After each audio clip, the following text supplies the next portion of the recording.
Evening, everyone, and welcome to this session of LitFest X, which happens to be the last and final session for this season, the inaugural season of LitFest X. It's been a 10-day journey, and thank you for all those viewers tuning in for session after session and giving us all your support. We are joined by Peter Frankopan from the United Kingdom. Peter is a senior research fellow at Worcester College, Oxford, and he's the director of the Center for Byzantine Research at Oxford University. He took a first in history and was a Schiff Scholar at Jesus College in Cambridge before completing his doctorate at Oxford, where he was senior scholar at Corpus Christi College. He has lectured at leading universities all across the world, including Cambridge, Yale, Harvard, Princeton, New York University, and the list goes on and on. His revised translation of the Alexiad by Anna Komnene was published in 2009, and The First Crusade was published in 2012. Today, of course, we are discussing Peter's latest book, The Silk Roads, which has opened to fantastic reviews, all across the world. Peter, welcome to LitFest X, and we are happy to have you to do the finale session, if you will, for the inaugural festival. Good evening. Thank you very much, Kumar, for inviting me. I hadn't realized the drum roll would be quite so loud for me for my performance, but thank you very much. It's a real pleasure to take part in these intercontinental video casts, where one of the great things of our modern age is the ability for us to communicate ideas across big distances. And I'm sure I speak for all of your listeners and viewers to welcome initiatives like this to get people talking about big ideas across many thousands of miles. So I'm very honoured to be here, and particularly honoured to be your final guest. Let's hope I don't disappoint after such a kind introduction. I'm sure you will not at all. Peter, in your book, and clearly, the topic of our discussion is on how the center of gravity, and you use a lovely analogy saying that the sun is setting on the Western world and it's going to rise in the East, and how the center of gravity is shifting eastwards. Tell us about the core research that led you to sort of write this book. Well, when I was a boy, I grew up in England with a map on my bedroom wall, and it seemed to me that all the history that I learnt about, all the history everybody talked about, really only concerned a very small part of that map, almost exclusively Europe, and in fact almost exclusively Western Europe. And I think even today, when one looks at the bestseller lists, where you look at what kind of books are being written, there are certain topics that really dominate how we look at history. For example, the First World War and the Second World War, of course, the 20th century and the Cold War, the confrontation between the United States and the Soviet Union. And then looking back into the past, there are certain key points that keep being dragged out again and again. And in my experience in growing up in Britain, things like Henry VIII, the Norman Conquest, the Romans in Britain, kept being told again and again. And it seemed to me that there were huge parts of the world where the history was not only not being told to us, but I couldn't understand why it was that history of places like Persia and Iran, or Russia, China, even India seemed so obscure. And the only times that they ever cropped up in the story of global history were as interactions with Western Europe. And the kind of things we know about India today in Britain tend to reflect the colonial past and then interpreting how that looks. But it seemed that there's a whole different perspective one can take on history if one tries to understand how does history look in a much bigger interconnected way. Where does one stand to really grasp how ideas, goods and commodities, faith, things like this, how have they been exchanged? Because it would seem to me that the world's nervous system, the Silk Roads that I talk about, this bridge that connects the East and the West, is much more interesting and important to look at than perhaps an isolated western part of the European continent, or looking at local histories in northern India or southern India, China, etc. But the world seems to me to have always hung together in quite a complicated jigsaw. And maybe there were more interesting ways of understanding these rhythms of how the world is connected with each other, rather than try to take out isolated points that have become interesting because everyone else says that they're interesting. So when I grew up, I started looking at these parts of the world in the East and trying to see how both how their histories looked, but also how do big events in human history look from this as a vantage point. Your book has obviously received some fantastic reviews in the Times, the Sunday Times, the Economist magazine, and fundamentally, do you think that the popular press, media, the popular discourse also is believing and veering towards the fact that yes, this might be the era of the East? Well, I think what's clear is that for whatever reason, we find this a particularly troubling time where no one can really understand what's going on. And I think that the certainty we had during the Cold War, that there was a clear rivalry and who would win, in a way made life a question of black and white. And today there's a real sense of flux, there's a real sense of anxiety that things are changing and we don't really understand them. And that's not just the popular press, that's how the United States in its recent defense review, and in the defense review also that we've had in the United Kingdom, trying to look forward to what kind of challenges are going on in the modern world. Things like the rise of China. What does China want commercially, militarily, politically across the globe? How does India's rise out of into a more prominent role regionally and also globally? How does that look? How do we marshal our resources from Western Europe and the United States? I think there's a real sense that the world is in a state of flux, and we get very disconnected by the ideas of Islamic fundamentalism in Syria and Iraq, about Putin and the Russian intervention in the Ukraine, in Syria, and its sort of engagement with Central Asia. But I think that there is a wide recognition that it feels like we're in a new dawn of some kind.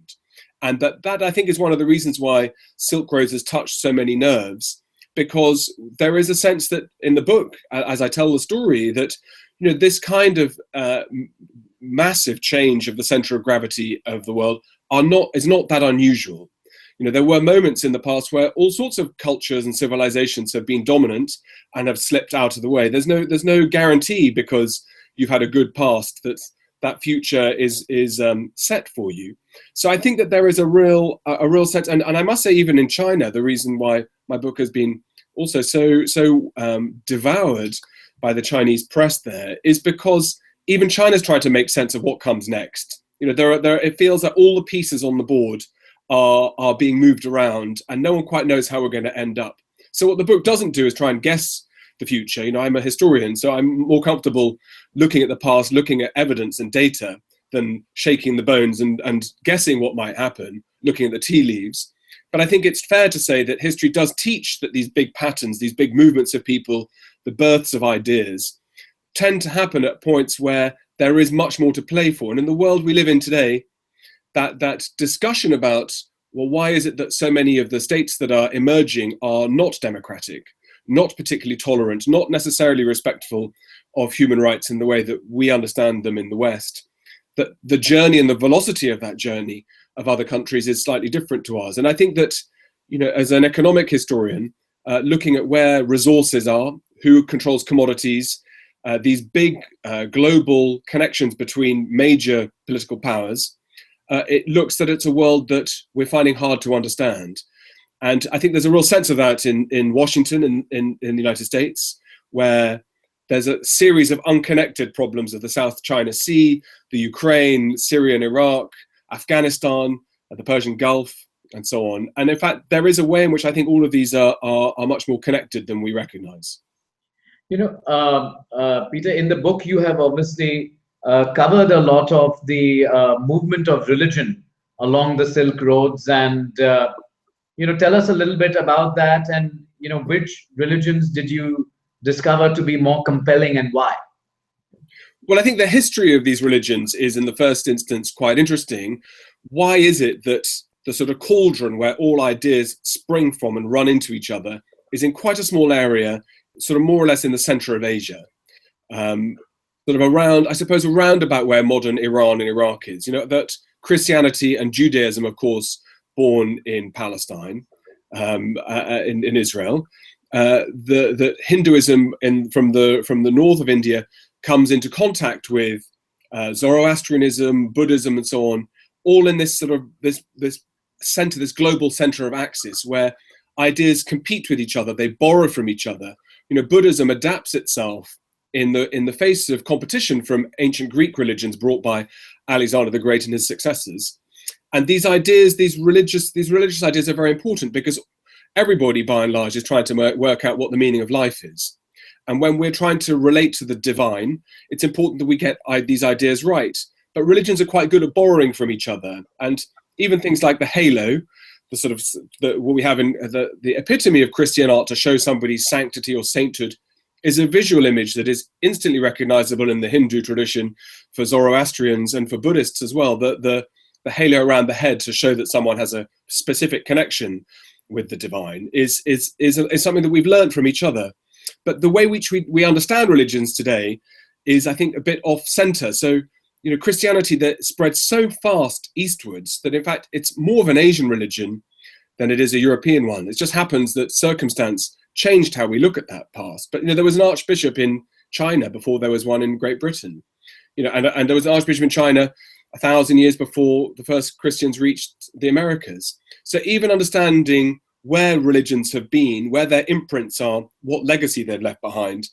But I think it's interesting for me to see how it is that people have communicated and brought faith with them as part of their trade. Normally people who evangelize come alongside or are in fact themselves merchants. And so you can tell who's discussing with whom. You can see these networks, a bit like putting iodine in the blood, you know, as doctors will do, to trace where things are. It's the same sort of process. Faith is a very good indicator of how people are talking about what and what actually matters to them. And so that sprawl that really explodes repeatedly in the past, and the last sort of big manifestation is with the rise of Islam, spreading exactly through these veins, shows you, I think, tells you a lot about how people are moving, how they're communicating, and what they think is important. Because triumphant religions that are successful, are ones that are proving that they're able to win battles, make people rich. And normally religions that die are ones that are not delivering salvation. So it's an interesting cipher, I think, to look at religion to see how we're interconnected. Very interestingly, you mentioned that, how the movement of religions has also, given historians a view of, prosperity and, trade and commerce as well. Clearly, religion also has been at the core of a lot of conflict in many countries in the past, and it continues to be so today as well. And if you look at the rise of ISIS, and yes. Clearly that is again a sign of some sort of historic importance that people ascribe to religion, and which has then now manifested into yes. A terrorist organization sort of taking control of this massive land mass Yes. in the world. And clearly it's an area of concern. So from a historian's perspective, where do you see this sort of going, Peter? Well, I think that one has to treat religion very carefully. First, to respect the fact that people do have faith and beliefs. In the same way that you believe that I happen to believe Chelsea is a good football team, although that doesn't seem to be the case at the moment. How many games they're losing, but people can have all sorts of different beliefs that are entirely benign and positive. These are quite good things to like different brands, or to like different foods, or to have it makes us all different. I think what one needs to be careful with as a historian is that historians and politicians or leaders are very, very good at using religion to justify what they want. There's nothing better than to say, I'm doing God's will, therefore we're going to execute people. Or the reason why I'm going to take control of oil pipelines in Kurdistan or in Syria is because I'm doing what the Prophet Muhammad told me to do. So people can use religion in all sorts of ways that may not necessarily reflect accurately what people are doing on the ground. And I know that because I can go and have dinner or wait at a bus stop or talk to people online, and there's almost nothing that anybody would say about their faith that would make me violent. And I think there's very little that I would say about what I believe in, what I like to eat, that would make anybody feel violent with me. What history tells me is that people tend to fight about fairly basic things. They tend to fight about injustice to defend themselves, but also about money and about resources. And power is something that is intoxicating. And when people are trying to create political leadership for themselves, involving faith is quite a shrewd political tool, but it doesn't necessarily have a reflection on faith in itself or on religion in itself. And in the case of things like movements like ISIS, the understanding of many of those involved in terms of what they release as their statements bears very little resemblance to what the true origins of Islam actually look like and mean. And I, as someone who spent a lot of time working on this period, this region, and so on, in late antiquity, about when the time of Islam rises and so on, the perversion, the twisting of these stories to suit contemporary means looks very different. And in the book, I write about the fact that, in fact, one of the reasons for Islam's success was precisely because the early Muslim leadership, the followers of the Prophet Muhammad, were very willing and eager to cooperate with other religious groups, including Christians and Jews, as a matter of fact. And the whole DNA of Islam's success, to start with, was the fact that it was incredibly inclusive, incredibly keen to underline the fact that there are many similarities between the beliefs in the Quran and with the Bible and with the Torah, with the Jewish texts. And that sense of all of us getting on together is a key part of what the very earliest elements of Islam say. So this very dark, barbaric, intolerant Islam that we see uttered by ISIS doesn't necessarily reflect anything to do with the origins. It's what the men today, they are all men, by almost all of them, are trying to grab power for themselves by claiming to be holier and better and more devout and more intolerant and tougher than others. And that's very unhelpful, because it gives religion, of course, a bad name, and it makes life very difficult for Muslims who are in fact much more devout and more connected to the truth of things. And I know that this is a problem in not just the Islamic world. We know we follow closely here in Britain what is going on politically in India, and of course in other countries where religion is used as a political tool to create identities and so on. And it's a very, very difficult and problematic topic to engage with, because you need to be very delicate. And the politicians who use it, they take the genie out of the bottle without always realizing how hard it is to get the genie back inside. But involving God or the divine any way in your political mandate is very powerful, but it can unleash all sorts of very difficult and nasty problems. Certainly, and we are seeing some evidence of that, in the recent past as well. In your book, you have mentioned that for many centuries, the world's sort of center of gravity was in areas like Baghdad and Samarkand and Bukhara, the sort of Central Asia, Middle Eastern part of the world. And how did that come to be? Well, normally you have stunning buildings, cities that require prosperity to get them built, because cities produce taxes, and taxes, if they're invested well, are used to build places of worship, libraries, collections of beautiful objects, and they attract craftsmen, because if you have lots of rich people, the rich like to differentiate themselves by having the most beautiful coffee table, the most expensive horse, or the most exquisite things to eat. And so prosperity is what allows cities to grow.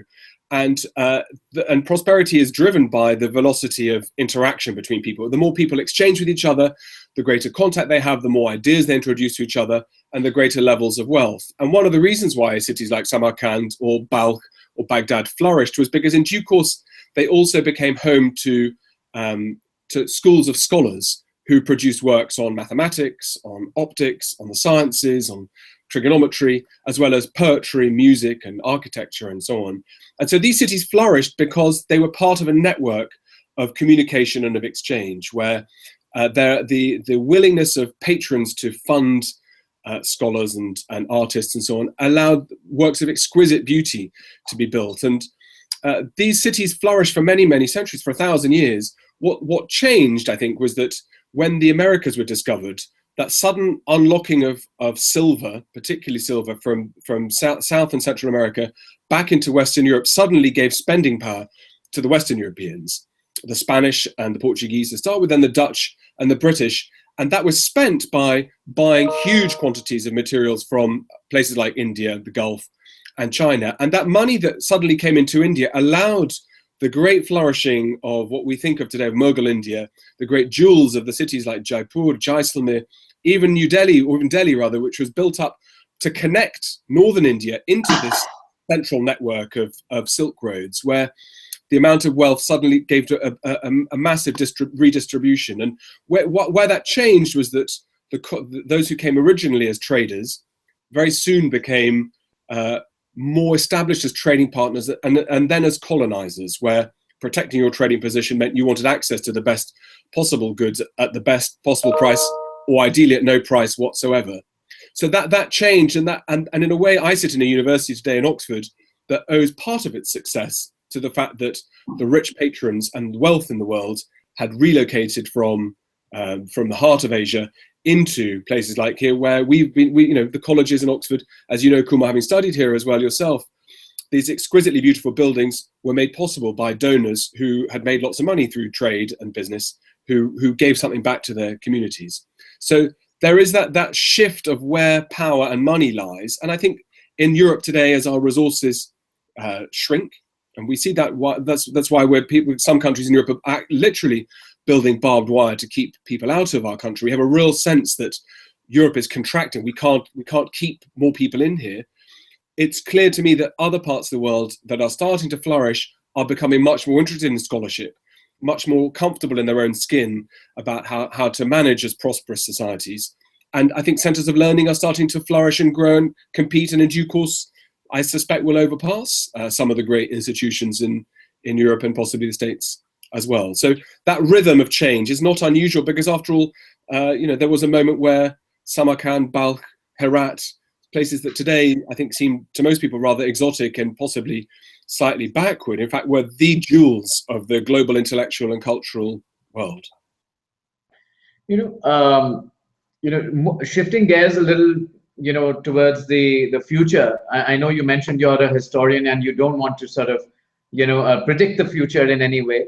But sitting where you are in Oxford and looking at some of these historic changes over many centuries, currently, what is your view on the future of India? The current path we are under our new political leader Narendra Modi, and some of the indications of our economic sort of turnaround, if you will, and the socio-cultural context that India finds itself with in the world order today? Well, it's a very difficult question, not just because of future gazing, but I'm aware that as an outside observer, it's sometimes very hard to detect the difference between anecdotal evidence and actually what's really going on. But I think that what's fair to say is that societies that are tolerant and prosperous tend to flourish. And I think that there seem to be a great many indicators right now that, for whatever reason, India is going through a transition where it's not entirely comfortable in its own skin, and that rise of nationalism, that sense that there are things that we are comfortable to accept, but others that we won't, is a troubling pattern. Because if India was on a more progressive path, I think it would find it much easier to embrace other peoples, be much more willing to try and find common ground with its neighbours and also with other populations that are living within India. The more that a society tries to have a sort of paradigm for what a good Indian person looks like, how they behave, the harder it is to actually achieve that, because you start to say these people are acceptable and the other ones are not. And that's not, I think, in human nature essential, and in fact it's not very helpful, and possibly it's much worse than that. We saw how badly that went in Europe in the middle of the 20th century, where ideas about race or what your physiognomy looked like, or your ethnicity or your religious background, led to persecution on a genocidal scale. So what one would want to look for in India are politicians who are talking a language of inclusivity, of being self-confident enough to realize that, India on a global scale, whether it's your wonderful cricket team or your world-class industries that are really having an imprint on global technologies, as well as in first-generation technologies of steel and iron and car production, things like this. There is so much that India should be celebrating and trying to spread a message of prosperity and of happiness. And that the language, I think, is very unfortunate, where people seem to be much more keen to talk about the darkness and the shadows, because that produces bad ideas, it produces paranoia, and it produces bad political decisions. The right society, as a Hindu would tell you, as a Buddhist would tell you, as a Christian would tell you, as any religion would tell you, is to find salvation and happiness. That's the reason we're on this world. Is to find a way of doing good to other people. And the more that we can do that, the better our societies hang together. And when one talks a different language, then one leads and puts in place the lines for fracture, for dissent, and things can spiral out of that. So I don't understand why politicians, it seems to be so obvious that politicians should talk about tolerance, how they should talk about how that aligns with prosperity, because it encourages other people to be comfortable in their own skin. And we should never discriminate against anybody else. And it seems that even fundamental ideas about how the great Indic faiths, the great Indic texts, the great Indian literature talks absolutely in terms of people who overuse their power, have received their comeuppance. What is right is to find a world where all of us find a space for each other and tolerate each other's shortcomings, and we should celebrate each other's strengths. And I think that would be something we would like to hear more about in the world outside India. And please, I'd be delighted that you and your listeners tell me that is something that's very powerful in India, and it's just the media that pick up on these negatives. But my suspicion, knowing India a little bit, is that there could be more done by senior politicians to talk in these kind of terms. You're right, Peter. There's, living in India, we honestly don't see as much of it as the headlines make it out to be. Clearly there are more political sort of underpinnings to some of these, reports as well. And clearly, I mean, one should abhor any of these actions of hate crimes or crimes related to intolerance of one's views, so on and so forth. But it is not as severe as the media has made it out to be.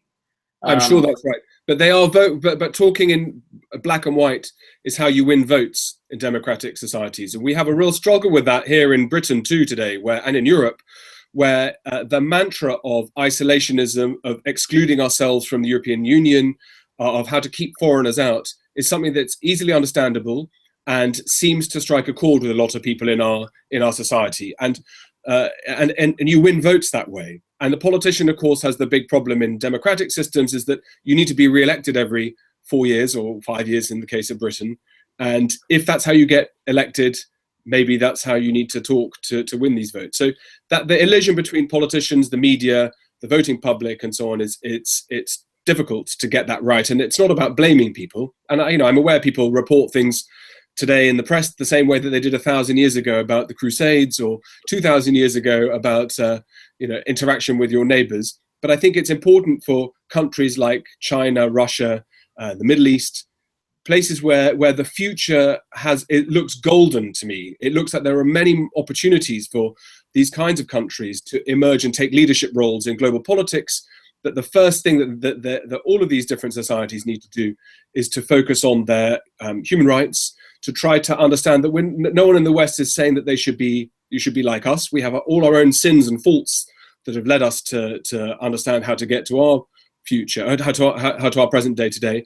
But countries which are looking like they're going to grow, it's from a historian's point of view, it's easy to see how those societies flourish. And even the Mongols, who have a very bad name in world literature, were incredibly careful about making everybody feel that there was inclusivity. Mongol leaders would constantly tell Christian priests that they were Christian, and Buddhist monks that they were Buddhist, or Hindus that they were Hindu. They would be very happy to try to keep everybody underneath the same roof and pull everybody along together. So these kind of ideas about inclusivity is not just about being soft and happy and friendly. They're very smart for commerce. They're very smart because you can then interact with people from all over the world. And that is good because it provides tax revenues that help you build roads, schools, keep and raise more and more people out of poverty, and that should be the aim of any government. Right. At this point, we are bringing the session to an end, but I'm seeing a series of questions on our Twitter feed. We'll probably just take one, before we end the session. So you'll see the question up on your screen.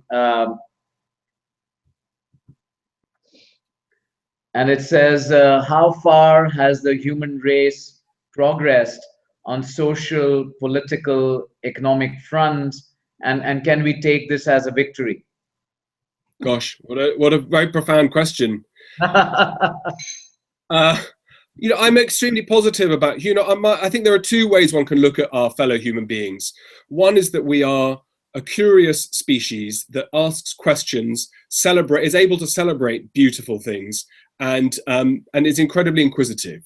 And I'm very positive about how we get on as well as we do. In fact, the levels of warfare, however problematic things like ISIS look, by and large, people do get on with each other. These isolated incidents of hate crimes and so on, they're mercifully few. I'm quite positive about humans and how we are as a species. There is a second school which is much more negative. Thomas Hobbes wrote that man's natural state is in a state of violence, where we should all try and kill each other, and the role of a government is to stop us from doing that. I think that we do understand the dangers of confrontation. I think we are rightly worried and nervous about what happens if there is misunderstanding between India and its neighbors in Pakistan. That any kind of trigger event can properly impact all of our lives in both these two countries, if not the world. I think we do understand that war is bad. I think we do understand that it's important to try to negotiate our way out of things.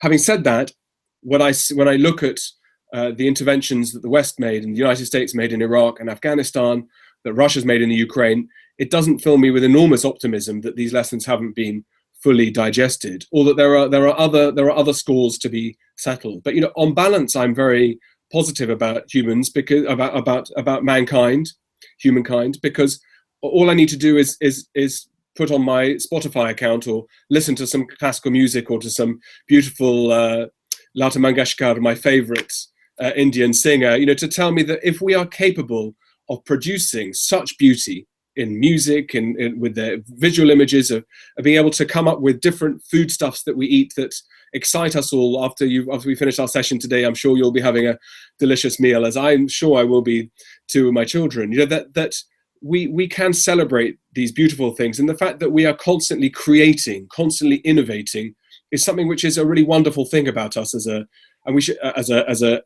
group of human beings. We are remarkable animals, really, to be able to do that. It sets us apart from every other animal in the animal kingdom. So I think that we have made a lot of progress. I think you can't underestimate how easy we are to make mistakes. And the role of us all as citizens is to make sure that we elect into power people who are going to be accountable and make good decisions. And that's easier said than done. I'm aware of that. But I'm very positive about our ability to get on. I don't think that the rise of India, China, Russia needs to be something of a confrontation. I think that there's a world emerging where it will have lots of challenges and opportunities. It'll have its problems, I'm sure, but there's a world that can be glittering and sparkling and wonderful in its different ways, because the more new people negotiate, talk and create with each other, the more history tells you, the more beautiful things come as a result of that. Well, thank you so much, Peter. It's been a fantastic session with you. I'm sure our viewers, both live and the ones who will see the recording of this session, will clearly have some good points and some good insights which you have shared with us on the history of the world, and what it could tell us about the future that is out there for us. With that, we bring this session to an end, and also the end of the first season of LitFestX, the virtual literary festival. And it's great that you could join us from the UK. I'm in Mumbai, and clearly, this is one of the marvels of technology today, that we are making your content, discussion about your book, your views about the history of the world, accessible to just so many people in India and abroad through the use of a virtual literary festival so that more and more people can have access to this sort of content to help them think about the questions they should be thinking about, and possibly, do some thinking and get answers, or find those answers, and engage in discussion with their friends, colleagues, and family.